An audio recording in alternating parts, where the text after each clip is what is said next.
Well, I saw one other film by myself, Jason. It's called Rewind This. And it kind of goes along with what you were talking about. What VHS. VHS. 2. So, yes, it's about VHS. So it starts with the technology, how it came about.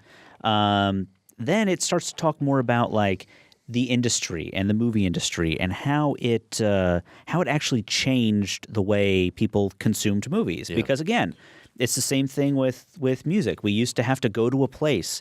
That was the only way you could watch a movie. And if you didn't do that, you might get lucky and it might show up on TV once a year if it was a huge movie. But otherwise, no. It was just, you had that.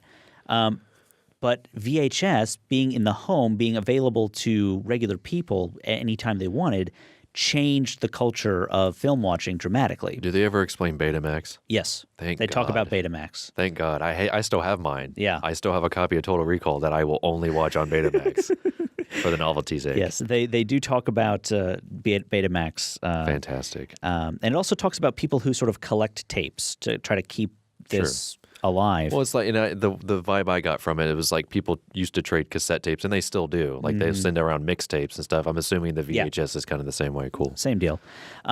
It relies very heavily on the nostalgia factor. That's really what it's about. It's about people who are nostalgic for this device and what it brought to them. Because you can't say the technology is superior. We have much better technology now. Sure.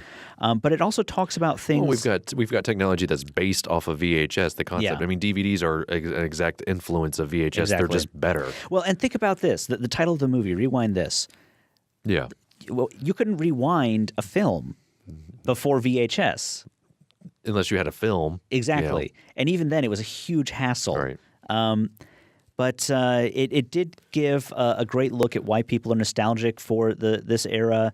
Being able to watch a movie in your home, being able to own a copy of a movie, that's not something normal people got to do. I mean, David Bradley, you've got his collection. Yeah, right. We've got all of his stuff. He had 3,000 movies. But now, average people, normal people, everyday people can have 3,000 movies. You don't even actually have them. You could have them on a computer. Exactly. But it really also talks about how this technology allowed for more like niche films and genre films and even amateur type films.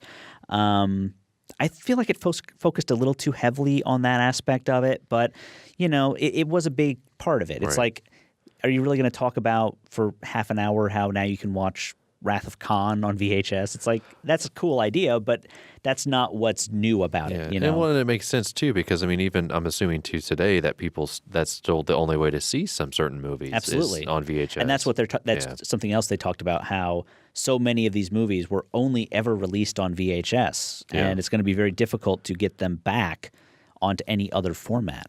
But they also talked about sort of the idea of watching a VHS movie and like, you're watching a VHS movie and like the picture freaks out and then you're like, oh wow, something amazing is about to happen because people would have rewound to that point so many times and that's why the tape's worn out.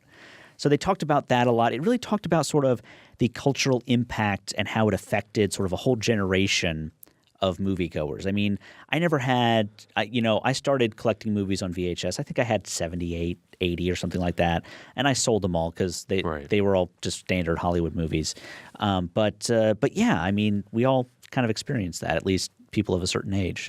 But now it's gone, In a way. I don't have, no, I still do have my VHS player. I have one VHS player that still works. Yeah. That's it. I used to have like 4. I have one VHS player and I think maybe 3 tapes. Yeah. One of them is Top Gun, the other one is Wonder Boys, and the other one's a home movie. Yeah. And my parents, they have a ton of home movies that I should have already digitized by now, but I've just been far too lazy to get around to it. But it was one of the films that we did get a lot of sort of emails beforehand, like, hey, come watch this movie. And this was one of the ones that remained in my inbox. I just, didn't get around to it. I knew you were going to be watching it. Yeah. And it sounds interesting, so I think I'm going to probably check it out on that recommendation. Yeah. A Place for Film is recorded at WFIU Studios in Bloomington, Indiana.